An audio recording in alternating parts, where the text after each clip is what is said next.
Silas Vance rode into the barren valley, a man carved from sun and sorrow, chasing the ghost of a man named Elias Blackwood. He found his target not in a den of thieves, but standing alone against a tide of violence, a defender of the weak. In a single moment of hesitation, Silas's mission shattered, and the simple truth he carried began to rot from the inside out. The day his father died was the day Silas Vance learned that justice was not a concept. It was a thing you had to make with your own two hands. He was 16, holding the old man's head in his lap, watching the light leave his eyes on a dusty street because a gambler's debt had been paid with a derringer. There was no trial, no sheriff's investigation. The gambler was gone by morning. Silas buried his father, sold the farm, and bought his first real gun. He promised himself he would never let another man's injustice go unanswered. That promise led him here, to this hell's cape of rock and heat, and to the woman whose face he saw every time he closed his eyes. Eleanor. Her voice was the chain that pulled him forward. Bring me the man who destroyed my family, Silas. Bring me Elias Blackwood.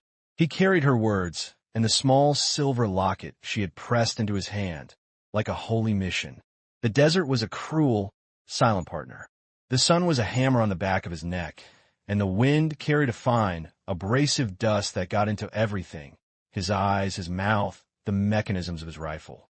He followed the trail of a single rider with a desperate, weaving pace. This was not the path of a cunning outlaw covering his tracks. It was the stumble of a wounded animal. It confused him. The Elias Blackwood from Eleanor's stories was a devil in human skin, a cold-blooded murderer who had shot her brother in the back during a robbery and vanished with the family strongbox. This trail spoke of exhaustion, maybe injury. It led him down into a bleached-bone valley where a cluster of shacks and a single dusty street pretended to be a town. The place was called Mercy. The name felt like a bad joke. Silas dismounted at the edge of town, his muscles screaming in protest. He led his horse into the scant shade of stable overhang and studied the scene. Silence. Not a peaceful silence, but a heavy, watchful one. Curtains twitched in windows. A dog slunk behind a water barrel. This was a place holding its breath. He didn't need to ask questions. The story was written in the dirt. Hoof prints, too many to count, churned the main street. He saw the scarred wood of a saloon porch where bullets had bitten chunks from the posts. This town had recently seen a fight. He pushed through the swinging doors of the saloon, his hand resting on the worn grip of his revolver. The air inside was thick with the smell of stale beer and fear. A few men sat at tables, not talking, not drinking, just sitting. Their eyes were hollow. A bartender with a bruised face wiped a glass with a dirty rag. "You're new," the bartender said, his voice flat. "Looking for someone," Silas replied, his own voice a gravelly rasp from disuse. "Might be. If he's here, he ain't causing you trouble." The bartender's eyes flickered toward the ceiling. "He's upstairs. Room at the end. But you might want to reconsider your business."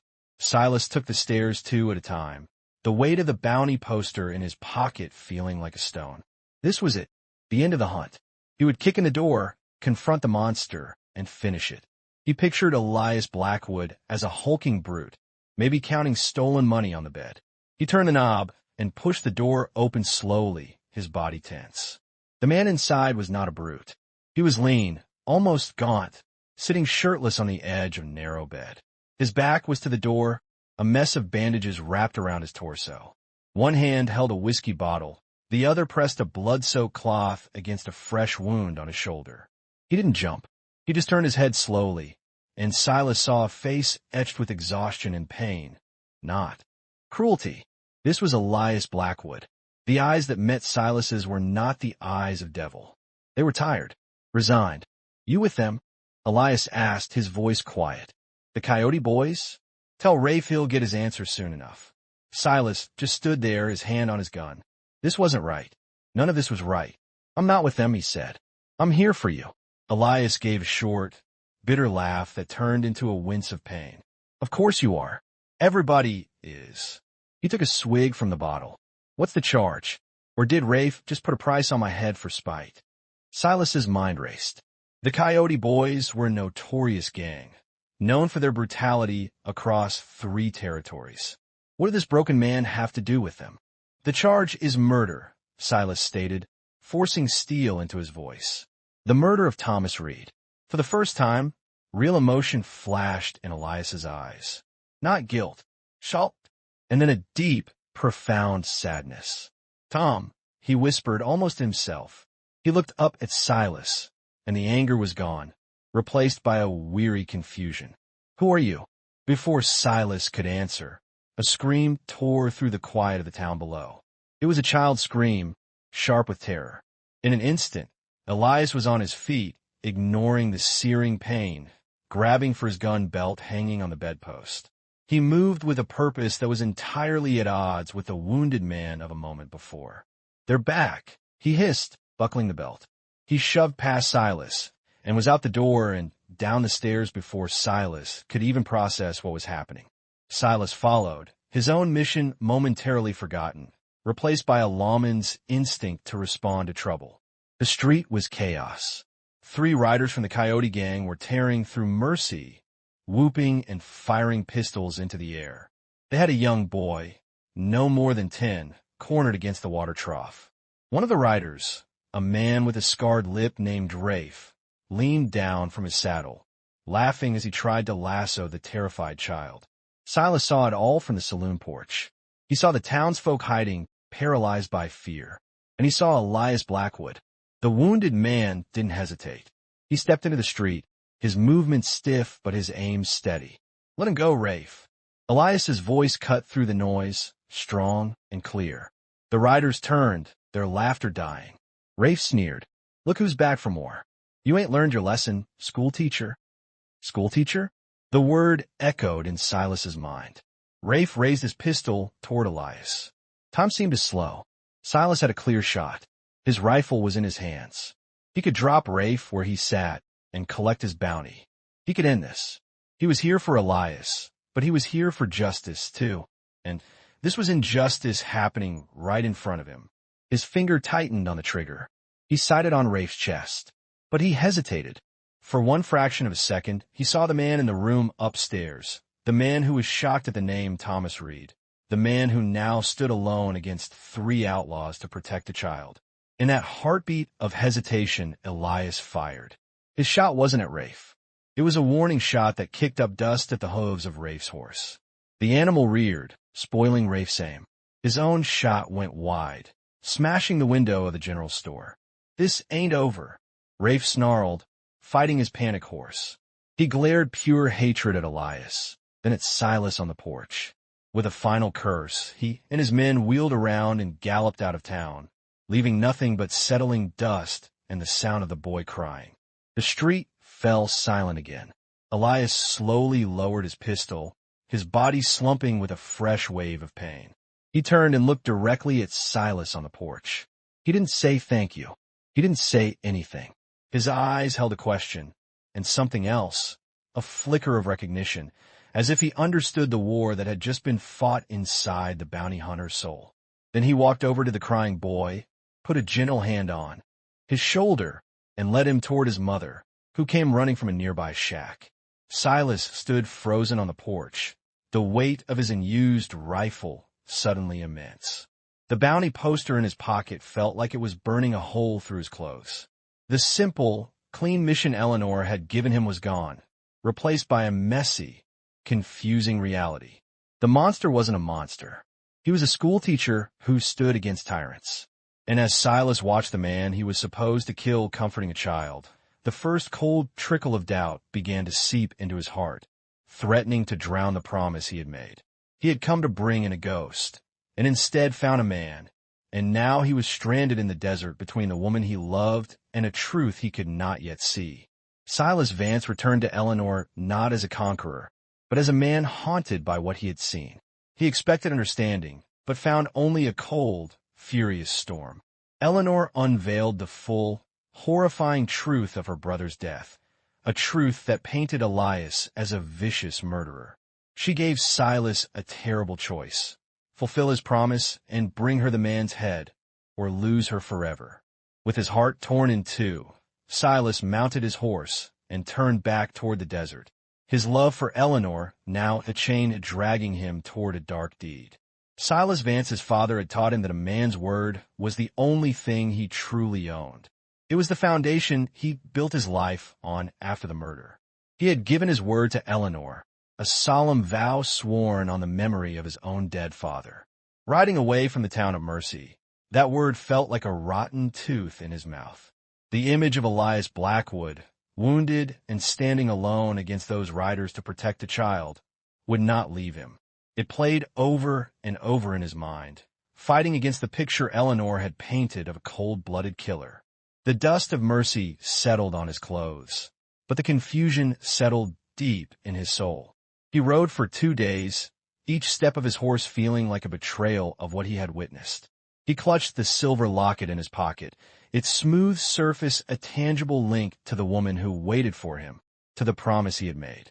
He told himself that appearances could be deceiving, that monsters could wear the faces of heroes. He had to believe Eleanor. He had to believe his promise. But the doubt was a seed, and it was already putting down roots.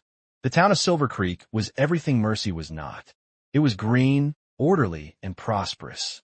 Eleanor Reed's house was a fine whitewashed place on a quiet street, with real glass in the windows and roses by the gate.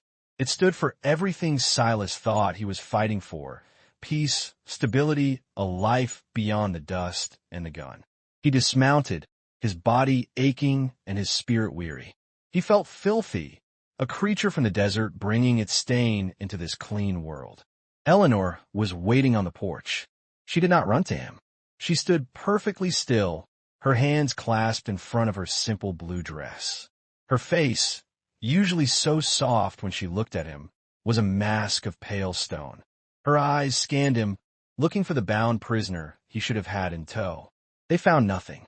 Her expression did not change, but the hope in her eyes died, replaced by something cold and hard. "Where is he?" she asked. Her voice was flat, devoid of its usual music. Silas took off his hat, feeling like a scolded boy. "Eleanor, it's complicated." He walked up the steps, wanting to touch her, to feel some comfort. She took a slight step back, a movement that hurt him more than any physical blow.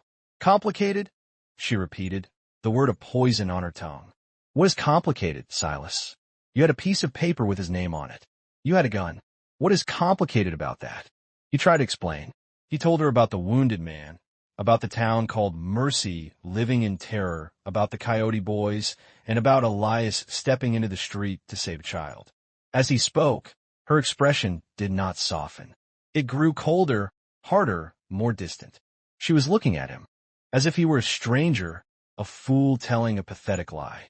When he finished, there was a long, heavy silence. The only sound was a bee buzzing near her roses. "So you let him go," she said, her voice a low whisper that carried more threat than a scream. "Because he played the hero for you." Silas reached for her hand.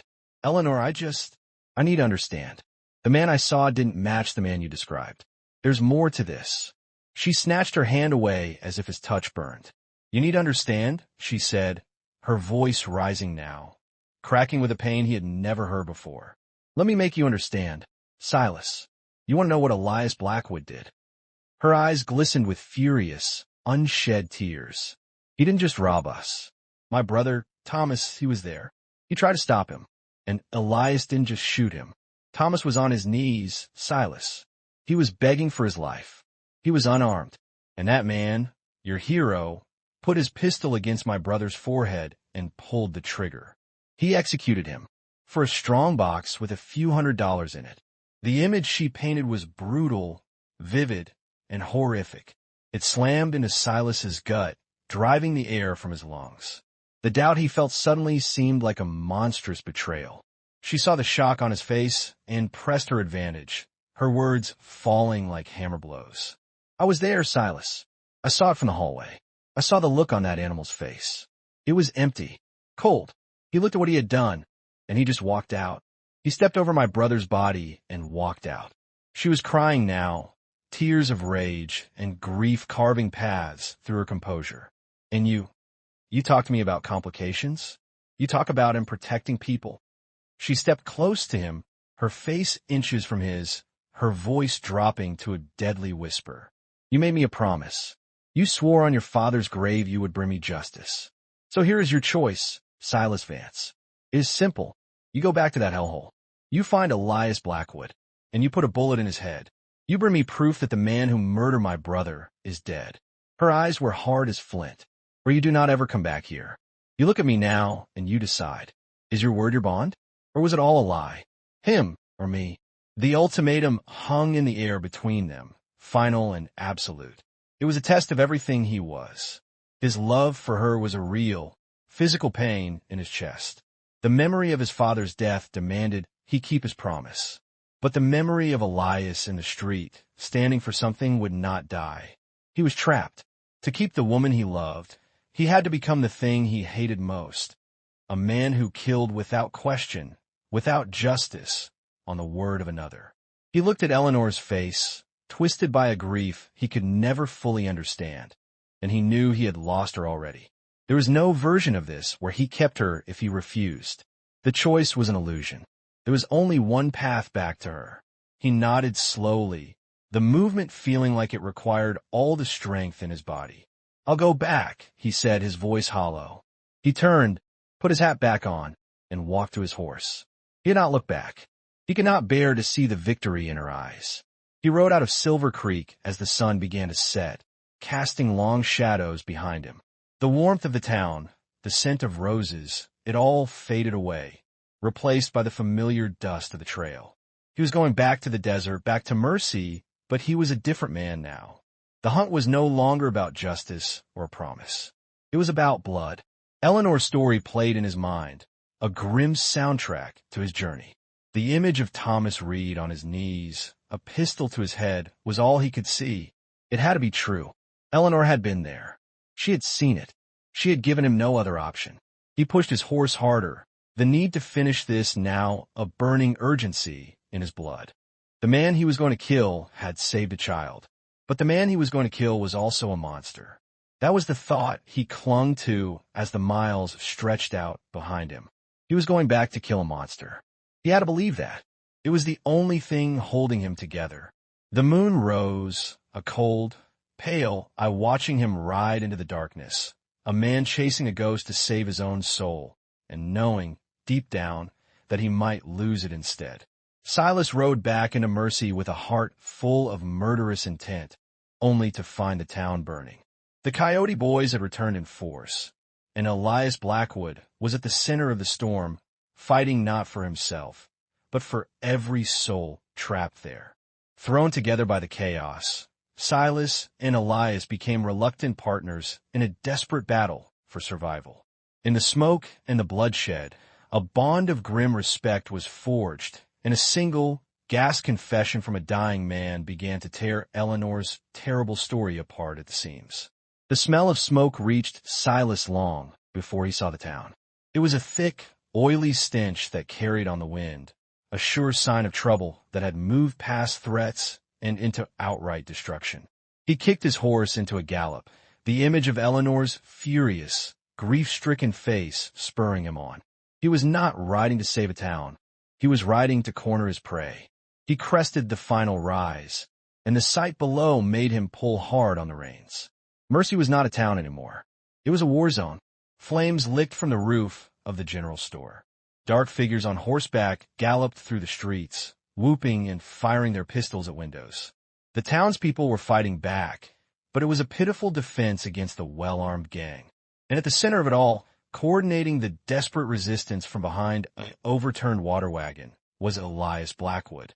He was shouting orders, his wounded shoulder clearly causing him agony, but his voice was steady. He was handing out rifles from a crate, putting them into the hands of shopkeepers and farmers. He was their leader, their only hope. Silas felt a cold knot of confusion tighten in his stomach. This was the monster. This was the man who executed the unarmed. He drew his rifle, his mind a riot of conflicting loyalties. His promise to Eleanor screamed at him to take the shot now. Elias was exposed, his back turned. It would be easy, one bullet to end it and fulfill his vow.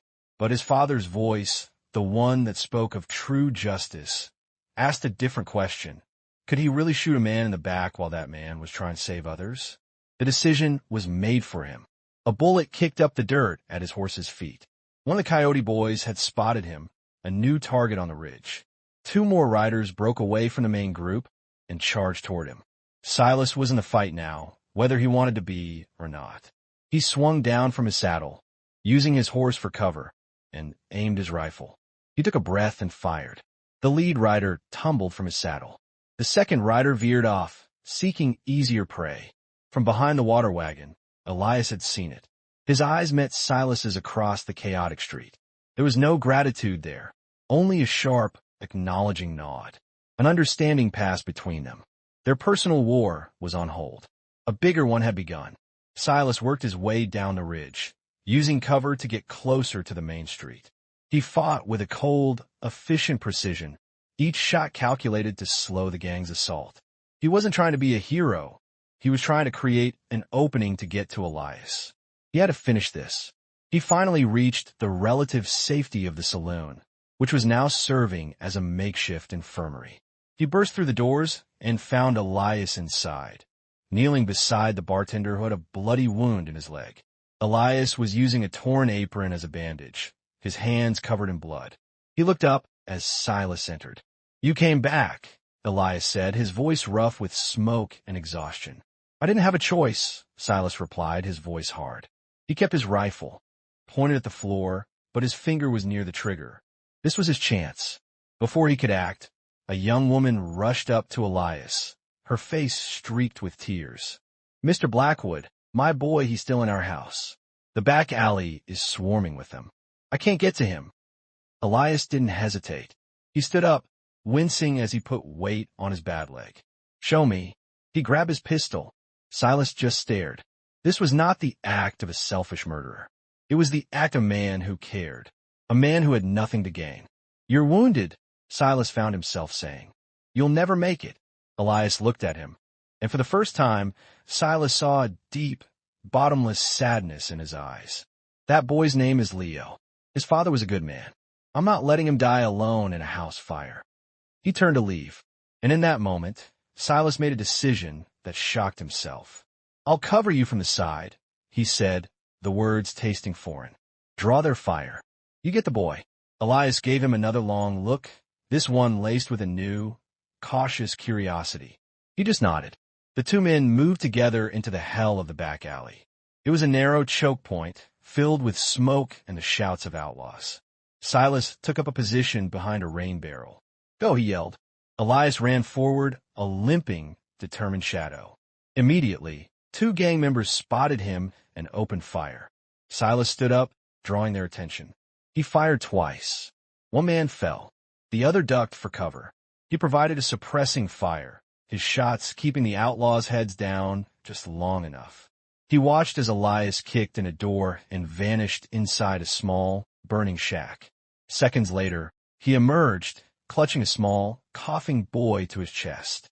He ran back toward the saloon, and Silas covered his retreat, his heart pounding not from fear, but from a dawning, horrifying realization. He was protecting the man he was supposed to kill. The fight raged for another hour before the Coyote boys, frustrated by the stiffened resistance, finally pulled back. They hadn't won, but they had done enough damage. The town was shattered, but it was still standing. Silas stood amidst the wreckage, his body aching, his mind reeling. He found Elias sitting on the saloon steps, getting his wound rebandaged by the woman whose son he had saved. The boy Leo was clinging to his mother's skirts, watching Elias with wide, grateful eyes. Silas walked over, his boots crunching on broken glass. He didn't raise his rifle. He just stood there. Elias looked up at him, his face grimy and exhausted. "I owe you my life," Elias said quietly. "You didn't have to do that." "I know," Silas replied. The words of Eleanor's accusation were on his tongue, but they felt wrong now. They felt like a lie. The woman who sent me. Eleanor Reed. Her brother was Thomas. The name hung in the air. Elias's face went pale. He looked down at his hands. "Tom," he whispered. The grief on his face was instant and real. It wasn't the face of a killer. It was the face of a man who had lost a friend. "You knew him," Silas stated, feeling the ground shift under his feet. "He was my friend," Elias said, his voice thick with emotion. We taught school together in Silver Creek before all this." He gestured to the destruction around them. "What happened?" Silas asked, his own voice barely a whisper. Elias took a deep, shuddering breath. "It was an accident. A stupide, terrible accident. We were fishing. He was showing me his father's new pistol. It went off." He looked up at Silas, his eyes begging him to understand. "I ran to him. I tried to stop the bleeding, but it was too late. I was holding him when he died." The twist landed on Silas with the force of a physical blow. It wasn't an execution. It was a tragedy. Eleanor had seen him holding her dying brother, a gun nearby, and her grief had painted a monster where there was only a devastated friend. The world seemed to tilt on its axis. The promise he had made, the ultimatum from the woman he loved, was all built on a foundation of shattered grief, not cold fact.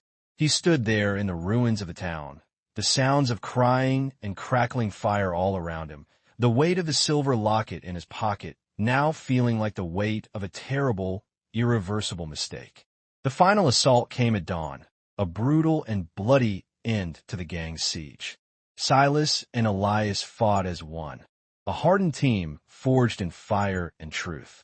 When the last shot echoed, they stood victorious but shattered amidst the ruins of mercy.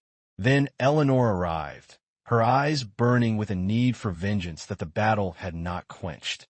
She demanded the death she was promised, forcing Silas to choose between the woman he loved and the man he knew was innocent. His choice was not made with a gun, but with the silver locket, its hidden contents revealing a painful truth that would shatter one future to perhaps save 3 broken souls. The silence after the battle was heavier than the gunfire. The early morning sun cut through the smoke, rising from the blackened ruins of the town, illuminating the cost of their survival. Bodies of the Coyote boys lay where they had fallen. The air stank of blood and spent gunpowder. Silas Vance leaned against a splintered post, his body screaming in protest, every muscle and bone aching. His shirt was torn and stained with other men's blood. A few yards away, Elias Blackwood sat on the steps of the burned-out saloon, head in his hands. He was alive. They were both alive. They had fought back to back in the final, chaotic assault, a wordless understanding between them. They were no longer hunter and prey. They were just 2 men who had walked through hell together and somehow made it out the other side. Silas looked at Elias, and he no longer saw a monster or a target. He saw a man broken by a tragic accident, trying to outrun his grief by saving others. He saw a good man. The weight of the promise he had made to Eleanor felt like a noose around his neck, tightening with every passing second he did not act. The sound of a single horse approaching made both men look up. Silas's heart sank into his boots.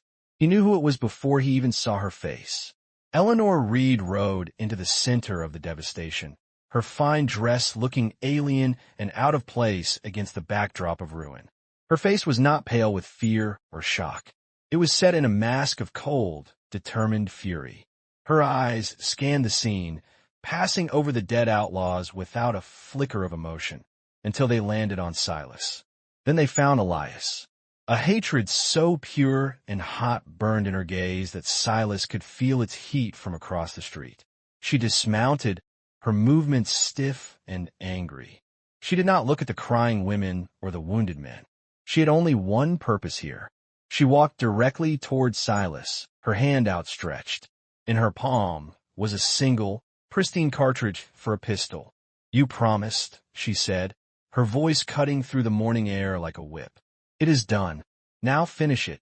She pointed at Elias, who slowly got to his feet, his expression one of deep, weary sadness. He understood. He did not reach for his gun. He just stood there waiting. Silas looked from the cartridge in her hand to Elias's resigned face. The ultimatum was here, the moment he had dreaded, to choose between the woman he loved and the justice he truly believed in.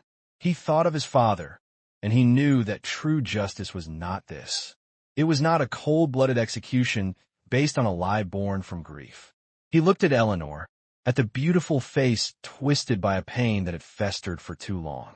He loved her. He loved the memory of the woman she was before this tragedy. But he could not love the vengeance that had consumed her.